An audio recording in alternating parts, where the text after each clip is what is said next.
Tepuk tangan untuk Pak Lo. Udah dikasih hints tuh. Saham Tan bagus, terus harganya tidak naik-naik, artinya kita dikasih kesempatan untuk membeli di harga yang murah. Ya. Kesempatan untuk membeli di harga murah. Kita mau dengerin kayak perlu gini. waktu untuk menunggu dengan kesabaran. Begitu? Ya. Oke. Setelah kita membeli, tentu saja bukan berarti besok naik, tapi kita perlu menunggu dengan sabar. Dengan sabar sampai satu hari dia naik. Oke, Begitu. makasih Pak Lo. Very good hint. Pak Lo, ini mulai cerita tentang Anda nih. Tahun zaman krisis, tahun 88. Anda pernah ngalamin very bad crisis. Kemudian Anda melakukan apa? Turn around di United Tractor kayaknya Pak. Boleh cerita sedikit Pak Lo, supaya jadi inspirasi. Silau ya. Silau. Kebetulan ada putra saya, tapi saya lihat nggak ada ya. Oh lagi ke toilet tuh. Iya. Tahun 98 itu saya sudah jadi full time investor. Saya sudah tidak bekerja. Ya. Karena saya berhenti bekerja di bank itu tahun 96. Saya bekerja. Nah, di situ ada putra saya, dia lahir tahun 97. Jadi 98 usianya baru 1 tahun. Ya, 1 tahun. Krisis yang begitu hebat datang, ya tahun 98, suku bunga bank 70%, ya 70%. Dolar dari 2.500 jadi 16.000 lebih seperti sekian ya. Suku bunga naik, sekarang suku bunga deposito paling 6,5% ya. Deposito di bank saya pernah taruh deposito bunganya 70 ya. Ya udah pasti dia bayar bunga 70, kreditnya semua macet semua ya, pada bangkrut semua banknya ya. Dolar juga dari 2.500 jadi 16.000 ya. Bukan hanya krisis ekonomi tapi juga krisis politik lagi, ada kerusuhan ya. Kerusuhannya terjadi di depan Untar lagi, serem banget itu ya. Ada krisis politik, ada kerusuhan, wah sangat seram. Dan waktu itu saham turun. Dan saya kehilangan uang saya 85%, tinggal 15% uang saya. Saya tidak bekerja, full time investor, nggak ada gaji.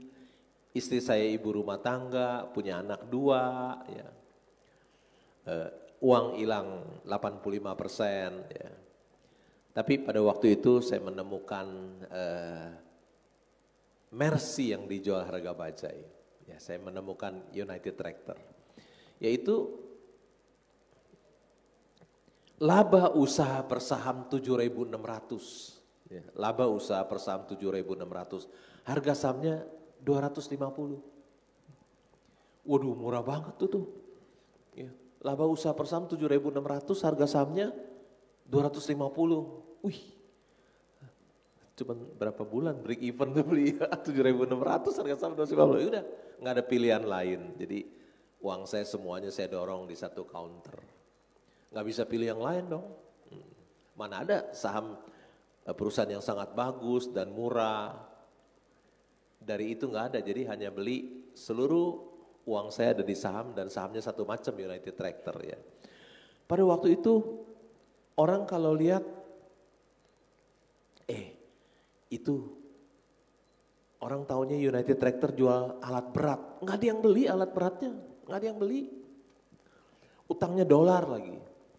Tapi saya heran, kok laba usaha per sahamnya 1,1 triliun? Oh ternyata dia punya coal mining contractor namanya Pama Persada Nusantara, coal mining contractor terbesar di Indonesia dan semua penghasilannya kontraknya dalam US dollar. Jadi semacam secara alamiah sudah di hedging ya, karena income-nya dalam dolar. Dan saya beli. Nggak langsung naik, lama juga, terus menunggu. Akhirnya 6 tahun kemudian, saya pegang 6 tahun kemudian, saya melakukan kesalahan. Saya menjualnya di harga 15.000 ya. Sebetul perusahaan itu sangat murah, sebetulnya saya nggak boleh jual. Tapi karena ilmunya belum tinggi dan gemetar juga karena jadi untungnya gede sekali ya. Saya bilang kalau saya nggak ambil terus tiba-tiba dia turun lagi seperti asap hilang uang itu ya, karena ilmunya belum tinggi akhirnya saya jual di harga 15.000. Terus 2004 ya 6 tahun. 2008 itu dia jadi kira-kira 625.000, kan sekarang udah split ya 11,4 kali, ada right issue segala macam. Jadi itulah pengalaman saya di tahun 98 ya. Uang saya sempat kehilangan 85%, tapi kemudian karena saya menemukan berlian yang dijual harga kerikil United Tractor, jadi saya turn around, uang saya balik kembali Pak, begitu Pak Hadi. Hebat sekali, inspiring tuh Pak, karena 98 semua orang bukan cuma harga saham, Mercedes pun turun harganya hari itu Pak. Gitu ya. Gitu ya, Mercedes pun turun. Gitu. Nah kita ke Pak Kris ya Pak ya? Ya silakan Pak. Jadi Bapak bisa napas dulu. Iya, betul Pak, tarik napas. Terima kasih.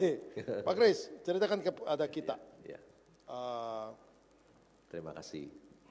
Anda sebagai influencer, oke, pasti semuanya lihat Anda. Oke.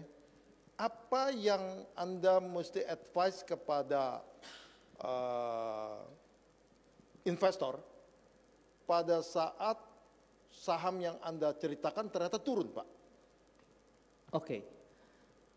Nah, ketika ada saham yang turun, makanya saya bilang selalu ya kepada kalian ya, kalian mungkin nanti habis ini akan follow saya, mungkin. Tapi apapun yang kalian dengar, jangan pernah percaya dengan influencer, ingat. So, kalau saya ada ngomong satu emiten, please cek lagi. Kalau menurut kalian ini cocok, ini oke, barulah beli, jangan telan mentah-mentah. Oke. Nah, kalau ternyata apa yang kita beli itu dia turun, apa yang akan saya lakukan? Saya ada rekomendasi tahun lalu itu ada Raw Mineral, ADMR. Menurutku itu perusahaan cukup menarik karena dia dari 3.000 turun sampai ke 1.200. Menurutku 1.200 ini kayak cukup menarik, cukup murah. Jadi ada di Instagram satu kali waktu itu saya sempat ngepost ADMR kayaknya cukup menarik, saya tulis begitu. Dan habis itu kan ekonomi jelek ya. Apalagi belakangan ada Trump. Nah, sempat turun sampai ke 600. Tapi saya tetap ngomong kalau kalian ada yang follow gitu ya, saya tetap ngomong ADMR masih cukup menarik, so menarik buat di average. Jadi waktu kemarin di harga 700, saya udah bilang lagi, saya masuk lagi, saya nambahin lagi Adaro-nya. Gitu. Jadi saya selalu bilang ke orang-orang tuh gini, saya bisa salah, mungkin semua orang tuh bisa salah. Secara jangka pendek banyak banget orang yang salah. Tetapi jangka panjang fundamental itu nggak akan nipu.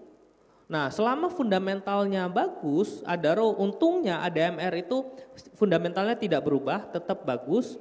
So nggak ada alasannya buat saya jual, gitu. Jadi kalau ternyata rugi, ya ada WiFi dari harga 180 saya ajak masuk Pak. Untung. Turun sampai 130 Pak. Nah, Saya nunggu WiFi itu nggak langsung gerak 2 tahun. Stres loh. Banyak banget uang saya masukin ke sana. Kenapa? Karena itu satu-satunya emiten yang menurutku murah dan di saat market lagi kayak sekarang. Itu stres nungguinnya. Jadi apa yang dilakuin? Orang pasti akan nanya, kok WiFi gimana? Ya saya masih ada. Beberapa yang kenal bahkan saya kasih lihat portofolio kalian, saya. Lu rugi berapa sih? Lu lihat nih gue beli sebanyak ini rugi. Saya berani sampai begitu Pak. Gitu. Jadi ya apa yang saya lakukan, ya apa yang saya omongin biasanya akan saya lakukan. Gitu. terima kasih Pak Kris. Sebelum kita Q&A, satu pertanyaan kepada Pak Lokeng Hong. Pak, dari tadi Bapak bicara cari industri yang bagus. Betul. Yang prospektif untuk Indonesia. Betul. Setiap negara berbeda-beda. Iya. Boleh kasih kita 2-3 industri prospektif dan kemudian kita liatin industri itu. Pertanyaan yang sama, belum tentu sama nih, silakan. Menurut saya sektor usaha yang prospektif itu nomor 1 adalah perbankan. Perbankan. Kenapa Pak Lo? Karena uang Bapak taruh di BCA mungkin hanya dibayar 0,2% setahun Pak. Ya. Tapi ketika dia lepas 8%, profit marginnya, net profit marginnya itu Dengan cost of capital mungkin sekitar 4.000% loh Pak, iya. Gross marginnya ya, 4.000%. Dagang apa yang kita jual barang cuannya 4.000% ada yang mau beli? Nggak ada, kecuali bank. Jualnya ribuan triliun lagi laku ya. Duit kita diterima oleh BCA 0,2% setahun. Dia lepas kredit 8%. Cuannya berapa tuh? 5 kali 8. 4.000% ya? Iya. Itu yang paling bagus menurut saya perbankan. Enggak ada tandingannya. Nomor 2, komoditas. Komoditas. Barang komoditas yang dibutuhkan oleh China dan India. Karena China penduduknya ada 1,4 miliar, India 1,4 miliar. Apa sih yang dibutuhkan oleh mereka? Batu bara. Ya. Batu bara. Mereka butuh penerangan di malam hari. Mereka butuh beli batu bara dari Indonesia. Yang ketiga menurut saya komoditas juga yang dibutuhkan oleh China dan India, yaitu CPO. Karena negara kita diberkati bisa tumbuh kelapa sawit, di China dan India nggak bisa tumbuh Pak. Ya, jadi Durian bisa Pak? Durian, tapi kelapa sawit nggak bisa Pak. Jadi itulah menurut saya 3 usaha yang paling bagus menurut saya perbankan, batu bara, kelapa sawit. Begitu Pak. Makasih Pak. Ya. Pak Kris silakan. Ya itu menarik, saya kemarin tadi mau bahas ini. Setiap negara tuh beda-beda. Indonesia, kalian harus cek setiap negara itu orang-orang kayanya hidupnya dari mana. Indonesia, big top 10 orang terkaya Indonesia itu punya bank dan batu bara. So di Indonesia kalau kita mau kaya, kalian harus beli bank dan batu bara. Beda di US jangan beli bank sama batu bara nggak kaya. US top 10 orang terkayanya teknologi company, so belilah teknologi di US. Di China itu bir nomor satunya. Di Europe fashion. So setiap negara punya karakteristik masing-masing. Indonesia, kalau kita berbicara Indonesia, bank and commodity, coal terutama. So ketika harga sahamnya turun, boronglah banyak-banyak. 2 itu aja, nggak ada yang lain Pak. Pegang 2 ya? Ya. Satu lagi boleh? Nggak ada Pak. Nggak ada ya, oke. Terima kasih Pak Kris, Pak Lo. Kita berikan kepada floor untuk bertanya, karena ini adalah waktu yang sangat berharga. Bisa bertanya kepada Pak Lo dan Pak Kris. Silakan. Teman-teman yang bantu mic, silakan bantu.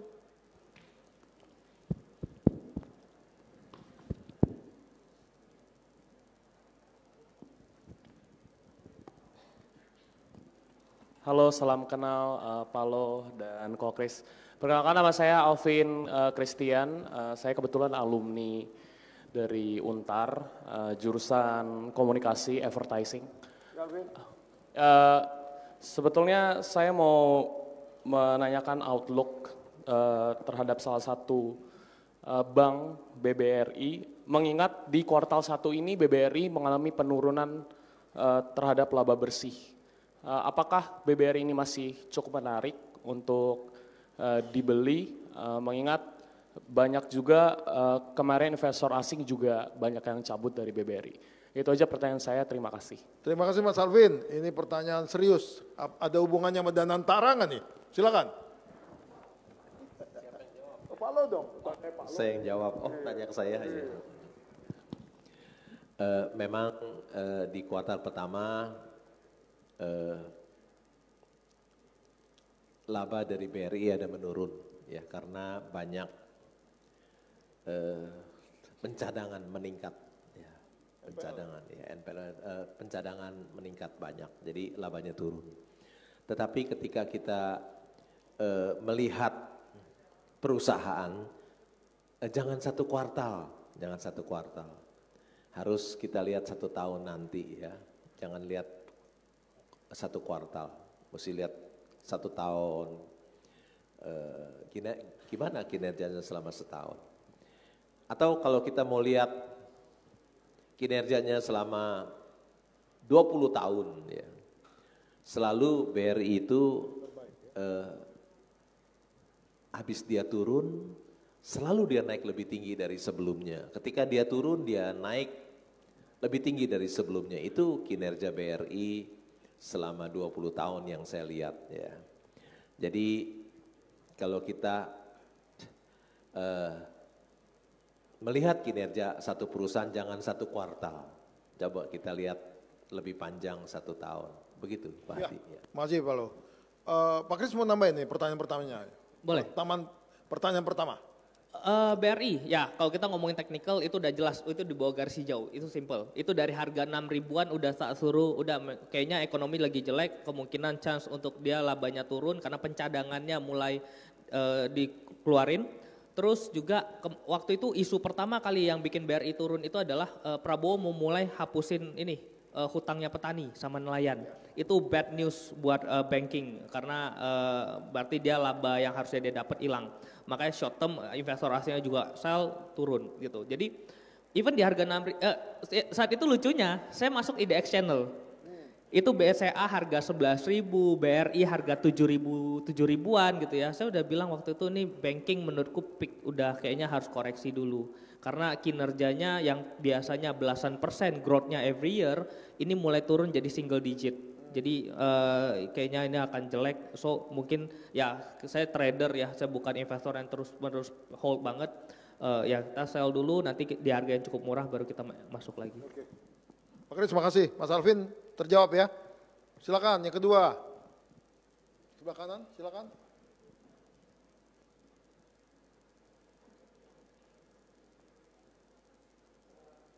Oh, oke nanti ketiga sana. Silakan Mas.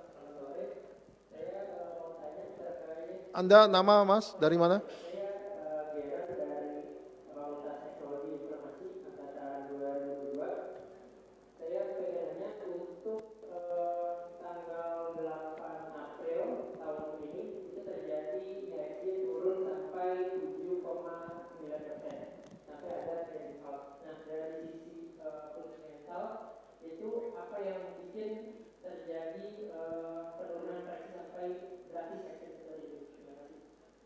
Mungkin ini Pak Kris dulu, silakan Pak Kris. Oke, kalian harus tahu ada faktor eksternal dan internal yang mempengaruhi kinerja harga saham. Gue paling suka ngumpulin barang ketika harga sahamnya turun tapi akibat eksternal factor. Tadi Pak Lokehong ngambil UNTR itu akibat krisis tahun 98. Is a external factor, bukan internal factor. HMSP, gudang garam dan lain-lain tadi saya jelaskan itu internal faktor gitu. Jadi kemarin 8 April itu kalau yang follow gua itu di Instagram jelas gue bilang satu kata, nggak ada kata sell, cuma ada kata buy tanggal 8 itu. Ya itu ternyata bottom dari ISG saat itu. Kenapa? Karena ISG turunnya akibat eksternal faktor, saham-saham turunnya akibat eksternal faktor. Kinerja perusahaannya nggak ada efek. Dan tarif itu juga masih akan datang, bukan langsung tok pasti akan langsung diberlakukan. Kata Trump is a negotiable gitu. Jadi nggak ada alasan untuk saya jual, apalagi turun sampai 9% waktu itu. Pak lo mau nambahin? Hari gelapnya satu hari itu Pak. Itu bukan hari gelap buat saya, itu adalah saham, penurunan harga saham adalah peluang emas buat saya. Ya. Jadi ketika itu saya sedang di Singapura, di Chinatown, terus saya lagi beli terus non-stop dari Singapura, melakukan pembelian terus. Tiba-tiba trading hall berhenti, kaget juga saya. Kenapa sahamnya berhenti ya? Saya nggak tahu. Ya, ternyata terjadi trading hall. Ya. Bagi saya harga saham yang turun itu adalah peluang emas buat saya. Di mana saya bisa membeli perusahaan bagus dengan harga yang murah. Jadi sungguh waktu trading hall itu terus HP saya nggak berhenti, terus saya melakukan pembelian terus. Berhenti ketika trading hall itu dan saya juga nggak tahu trading hall. Cuman saya bilang kenapa pada nggak jalan ini di harga-harga saham begitu. Oh ya tambahin dikit Pak, Ya. itu lucu. Saya nggak pernah suka beli saham banking. Saya nggak pernah suka beli saham banking. Kenapa? Valuasinya menurutku sangat mahal dan jarang sekali berada pada area murah. Murah itu waktu COVID baru saya beli banking. Nah kemarin tuh turun 9% itulah saat saya beli BCA di 7.500, BRI dia Mandiri waktu itu di harga 4.700 ya 4.600, 4.700. Itulah dari semenjak COVID saya beli bank, baru kemarin saya beli bank lagi. Saya tambahkan sedikit ya. tadi saya bilang industri yang terbaik adalah perbankan. Dan saya bukan hanya ngomong tapi saya konsisten melakukan pembelian perbankan ya, meskipun Chris tidak beli tapi saya beli. Jadi kalau adik-adik mahasiswa buka website Bank Danamon ya. Saya di situ terdaftar sebagai pemegang saham terbesar nomor 5 di Bank Danamon ya. Kalau coba buka di Bank OCBC, websitenya dibuka, kemudian lihat di pemegang sahamnya, maka saya terdaftar nama saya sebagai nomor 8 pemegang saham di OCBC. Kalau buka website Bank CIMB, websitenya, maka muncul nama saya sebagai pemegang saham nomor 8 di Bank CIMB. Dan punya saham BRI ya, dalam jumlah yang cukup besar sekali. Ya, demikian Pak Hadi, terima kasih. Masih Pak Lokengong, Pak Kris. Pertanyaan ketiga silakan. Mas Darren udah terjawab ya? Ya, siang Pak, perkenalkan saya Kevin dari FEB Angkatan 24, izin bertanya. Bagaimana cara kita survive di ketidakpastian pasar seperti volatilitas oleh Trump dan sebagainya? Terima kasih. Terima kasih. Ini bicara eksternal nih, silakan Pak Kris. Oke, perlu kalian ingat adalah setiap tahun itu pasti akan ada berita jelek. Tahun ini tarif, tahun lalu suku bunga naik terus. Tahun lalunya lagi abis krisis itu katanya yang kayak tahun 2013 after crisis itu bakal ada penurunan cukup dalam. 2021 Covid, 2 tahun lalu itu Israel perang. 2021 Covid, 2020 itu perang juga tarif dagang gitu. 2019 tarif dagang, 2018 tarif dagang. 2017 ada Brexit, 2016 itu ada pokoknya setiap tahun tuh akan ada berita jelek gitu loh. Jadi kalau kalian hanya fokus kepada berita jelek, kalian nggak akan bisa maju ke depan. Yang kita fokus apa? Kinerja perusahaannya naik nggak? Karena perusahaan kan harus mikirin sejelek-jelek apapun kondisi ekonomi, gue harus profit dong, profitnya harus nambah dong. Gitu. Justru itulah membuat suatu perusahaan itu menjadi perusahaan yang baik. Gitu. Karena ya mereka bisa meningkatkan kinerja mereka di saat kondisi yang kurang baik. Itu. Masih Pak Kris. Halo? Ya bagi saya ketidakpastian itu adalah teman bagi seorang investor ya. Jadi ketika banyak berita negatif, saham-saham pada turun, saya yang pungutin saham-saham perusahaan wonderful company yang pada turun, saya yang pungutin. Dan saya pungutin, saya simpan sampai menunggu situasi menjadi baik, saham-saham naik dan saya yang akan menjualnya. Jadi selalu tipenya karakteristiknya seperti itu. Begitu dia jatuh murah, perusahaan yang bagus jatuh murah, saya yang pungutin biasanya, saya simpan dan menunggu sampai situasi yang bagus, IHSG naik, saya yang mengambil untung di situ, saya menjual. Ketika orang takut saya yang beli, ketika orang membeli saya yang mengambil untung. Begitu Pak Hadi. Masih Pak Lo. Saya bertanya dulu ya, satu pertanyaan yang saya ingin bertanya terus selama ini dengan Pak Lo. Akhirnya ketemu sama Pak Lo. Silakan Pak. Satu pertanyaan saya, bandar itu ada nggak sih Pak? Dan apakah benar bandar yang menggerakkan pasar? Karena tiap jalan pagi mereka ngomongin bandar melulu Pak. Silakan, ini dari pakarnya nih ya. Saya rasa ada. Saya rasa ada ya, ada. Itu ya. ada 10 orang atau 20 orang di Indonesia Pak? 10 atau 20 orang atau cuma 2? Saya nggak pernah dekat-dekat dengan bandar. Kalau nyebut angka kan boleh Pak? Iya. Saya nggak tahu. Nggak tahu, oke. Karena saya lebih banyak di rumah. Saya kan work from home 29 tahun, jadi saya nggak bergaul. Oke. Saya nggak gaul sama bandar-bandar itu, saya nggak berteman dengan bandar-bandar itu, jadi saya nggak tahu. Oke. Saya hanya di rumah, pokoknya perusahaan bagus saya beli. Oke. Biasanya yang ada market makernya itu biasa perusahaan yang perusahaannya tidak bagus dan valuasinya mahal. Oke. Tentu saya nggak sentuh. Ya. Itu buat orang lain saja. Oke. Ya, saya hanya membeli perusahaan yang labanya besar, Valuasinya murah itu saya beli dan saya simpan. Makasih Pak Gitu, Lo. Pak, ya. Oleh Pak Kris, market maker itu ada nggak? Bandar itu ada nggak? Silakan. Oke, kita balik lagi ke definisinya. Bandar itu apa sih? Berarti dia yang menggerakkan harga saham. Berarti saya bisa kelompokin kalau orang-orang yang punya atau institusi-institusi yang punya dana besar bisa menggerakkan harga saham bandar dong. Berarti kalau artinya seperti itu, berarti bandar itu ada. Tapi balik lagi, bandar ini adalah hal yang tidak bisa kita analisa. Oke? So, saya selalu bilang ke orang-orang, analisalah apa yang bisa kita analisa. Jangan analisa apa yang nggak bisa kita analisa. Kenapa? Karena jadinya akan bodoh sendiri. Kita kalau nganalisa orang pasti salah terus. Yang bisa kita analisa adalah perusahaannya. Perusahaannya gimana? Bagus. Oke, short term dia bisa diturunin nama bandar lah misalnya kita bilang gitu ya. Kan Pak Lo tadi bilang perusahaan bagus, harga saham turun, kita ngumpulin Pak. Justru kita makin seneng kalau harga sahamnya makin turun. Kayak BCA, bandar turunin ke 5.000. Wah itu kita pasti borong terus Pak, bener gak? Very good point. Terima kasih. Satu pertanyaan terakhir karena waktu juga yang memisahkan kita. Oke, silakan.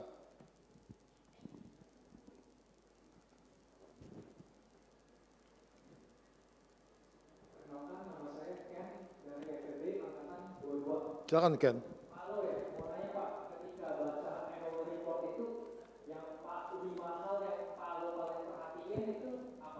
Ya, bagus ya Pak Karno.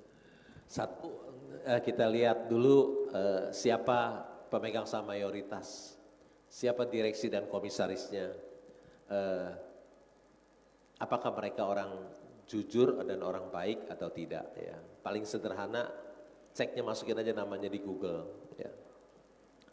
Sebetulnya pesaingnya tahu mereka, karyawannya juga tahu, suppliernya juga tahu, ya, Google juga tahu, ya, bisa tanya. Itu satu. Yang kedua saya lihat bidang usahanya apa. Ya. Kalau bidang usahanya produknya bersaing dengan produk China, saya nggak mau beli. Biasanya susah naikin harga jual karena produk China lebih murah. Ya. Biasanya saya membeli yang dibeli oleh China dan India seperti kelapa sawit, batu bara, begitu yang mereka beli, bukan yang mereka jual. Itu bidang usaha bagus. Yang tiga tentu saya lihat labanya besar apa enggak. Kalau labanya besar saya mau beli. Kalau perusahaannya labanya kecil nggak mau saya. Ya. Pertumbuhannya lihat, bertumbuh tidak ya. Enak sekali kalau perusahaan besar dia bertumbuh, valuasinya dilihat. Berapa price earning ratio-nya, berapa price to book-nya, PI rendah, price to book rendah, saya beli. Tentu yang terakhir saya lihat dividend yield-nya. Ya. Kalau dividend yield-nya 10%, wah enak juga. Ya daripada saya deposito 6,5%, potong pajak 20%, kan tinggal 5,2 ya, 5,2%. Kalau dia kasih dividen yield 10% kan enak. 2 kali deposito ya. Seperti saya dapat dividen dari perusahaan gas negara kan dividen yieldnya 10%. Harga saham 1.800, dividennya 181, 182. Jadi kira-kira hal-hal itu yang saya lihat gitu. Ya. Masih Pak Lo, very good tips. Pak Kris? Oke, tadi laporan keuangan ya.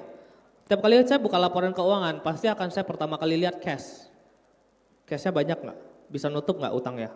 Nambah nggak dari tahun lalu? Kenapa? Itu bakal masuk nanti ke dividennya. Kalau dia nggak punya hutang, biasa dividennya besar. Terus biasanya kalau dia dividennya gede, mungkin dia akan corporate action, akuisisi atau something. Biasanya menarik. Habis itu saya akan masuk turun ngelihat ke equity, saya biasa skip karena equity normal lah ya, kalau rugi dia turun, kalau profit dia naik. Baru masuk ke pendapatan, pendapatannya naik nggak? Sampai ke laba bersih. Kadang kan pendapatannya nggak naik, laba bersihnya naik karena laba lain-lainnya itu. Terus cash flow itu penting banget karena operation itu ya kalau dia bukan jasa harusnya operationnya positif, bukan banking ya, kalau banking kan negatif. Operation harus positif dan gue paling suka kalau perusahaannya rugi, cash flow operationnya positif, itu enak banget. Kayak tadi perusahaannya Pak Lo yang ABMM, itu di harga 1.000 itu perusahaannya lagi rugi, tapi cash flow-nya udah positif. Kenapa? Dia bayar hutangnya gede waktu itu, makanya kelihatannya rugi. Tapi sebenarnya operasionalnya profit banget, tinggal tunggu batu bara naik dia terbang, ternyata beneran. Terus ya tadi kalau dia hutangnya banyak kan harusnya pendanaannya bayar hutang lebih banyak gitu. Tapi overall sekitar itu, nah baru di catatan kaki itu biasa saya akan ngecek ke bagian pendapatannya dia itu breakdown dapatnya dari mana aja. Terus bebannya kalau ada yang meningkat cukup signifikan saya akan cek bebannya di mana yang meningkat. Terus di kolom asetnya kan biasanya ada asetnya naik atau turun. Biasa kita akan cek juga nih kenaikannya di mana. Terus perusahaan-perusahaan yang aset basis saya akan cek contoh kayak land bank, properti. Saya mau tahu dia punya tanahnya di mana aja. Terus appraisal tanahnya dia itu udah ngikutin harga terakhir atau based on harga pembeliannya dulu. Gitu, karena itu bisa jadi kan satu hal yang cukup menarik. Pak Kris, terima kasih. Terima kasih, kita tutup. Saya summarize sedikit ya. Mudah-mudahan summarize kita membantu kita untuk membawa pulang take away dari seminar ini atau panelis ini. Satu, invest menurut Pak Lo, invest itu jangka panjang. Dan dapatkan wonderful company ya. Dan kalau kita dapatkan wonderful company, kita bisa tidur dan uang kita bertambah kaya karena tidur. Dan untuk mendapatkan itu diperlukan technical yang sangat kuat yang sudah dibantu oleh Pak Kris tadi untuk mereview technical mana saja. Dan kita juga mendapatkan satu hints industri mana yang perlu kita masuk. Karena ini adalah ilmu yang mahal sekali. Pak Lo mengatakan anything yang ada hubungan dengan banking. Karena profit margin paling tinggi di Indonesia so far. Seluruh Asia Tenggara kita paling tinggi perbankan. Kedua adalah sesuatu yang dibeli oleh China dan India, yaitu coal dan CPO. Dan dari Pak Kris kita belajar adalah perbankan dan komoditi, hampir sama semua. Dan ini merupakan satu benang merah yang menurut kita beruntung sekali hari ini.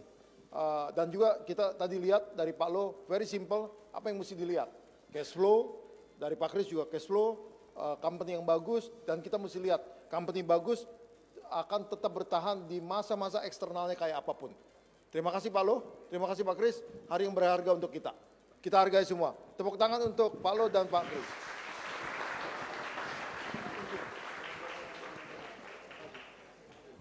Baik, hadirin sekalian, boleh sekali lagi kita berikan tepuk tangan yang paling meriah untuk panel discussion kita hari ini.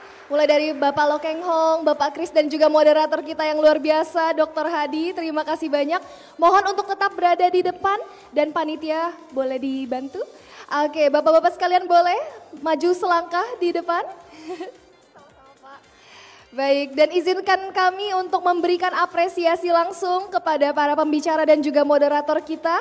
Pada hari ini izinkan saya untuk mengundang Profesor Dr. Ahmad selaku Rektor Untar dan juga Bapak Fredrik selaku Sekretaris Pengurus Yayasan Tarumanegara untuk memberikan apresiasi kepada pembicara dan juga moderator kita. Kepada Bapak kami persilakan. Yang pertama boleh, baik, kepada Bapak Lo Keng Hong. Baik, Bapak-Bapak sekalian boleh menghadap kamera dalam hitungan ke 1, 2, 3. Sekali lagi 1, 2, 3. Baik, terima kasih. Berikutnya adalah penghargaan kepada Bapak Kris. Oh, setelah yang satu ini. Boleh Bapak-Bapak sekalian menghadap ke kamera dalam hitungan 1, 2, 3. Sekali lagi 1, 2, dan 3. Baik, terima kasih banyak sekali lagi Bapak Lo Keng Hong, mohon untuk tetap berada di atas panggung. Dan berikutnya adalah pemberian apresiasi kepada Bapak Kris. Baik, pertama sertifikat dari Rektor Untar ya, boleh. Dan juga langsung apresiasi dari yayasan. Baik, Bapak-Bapak sekalian pada kamera 1, 2, 3, sekali lagi. 1, 2, dan 3. Baik, terima kasih banyak Bapak Kris. Oke, kita foto kembali 1, 2, 3. Sekali lagi, 1, 2, 3. Baik, terima kasih banyak Bapak Kris. Mohon untuk tetap berada di atas panggung dan berikutnya pemberian apresiasi kepada moderator kita pada hari ini, Dr. Hadi. Pertama yakni sertifikat. Boleh menghadap kamera 1, 2, 3. Sekali lagi 1, 2, 3. Dan berikutnya merupakan apresiasi langsung dari Yayasan Tarumanegara. Baik, terima kasih Bapak-Bapak sekalian. Oke, baik. Bapak-Bapak sekalian boleh? Oh, oke, kepada Bapak Loh Keng Hong terlebih dahulu. Sebuah penghargaan langsung atas partisipasinya hari ini. Baik. Oh, oke, pada kamera 1, 2, 3. Sekali lagi 1, 2, 3. Baik, terima kasih banyak Bapak. Berikutnya penghargaan kepada Pak Kris. Wah, banyak ya. Oke, boleh baik. Berikutnya penyerahan penghargaan kepada Pak Kris. Baik, 1, 2, 3. Sekali lagi 1, 2, 3. Baik, terima kasih. Berikutnya yakni penyerahan penghargaan kepada Bapak Dr. Hadi selaku moderator kita pada hari ini. Baik, madam kamera 1, 2, 3. Sekali lagi 1, 2, 3.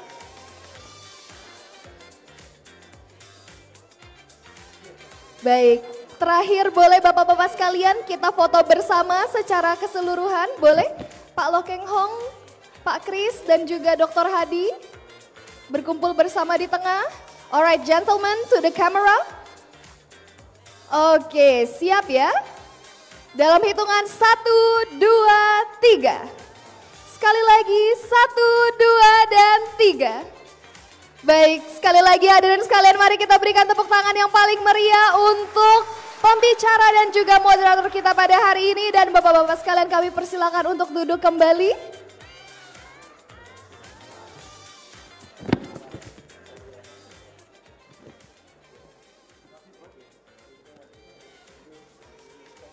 Terima kasih banyak Bapak-Bapak sekalian. Tentunya ilmu yang dibagikan hari ini itu sangat-sangat berharga untuk kita semua. Di sini kita dapat belajar bahwa investor muda, yakni kita semua harus punya tujuan investasi.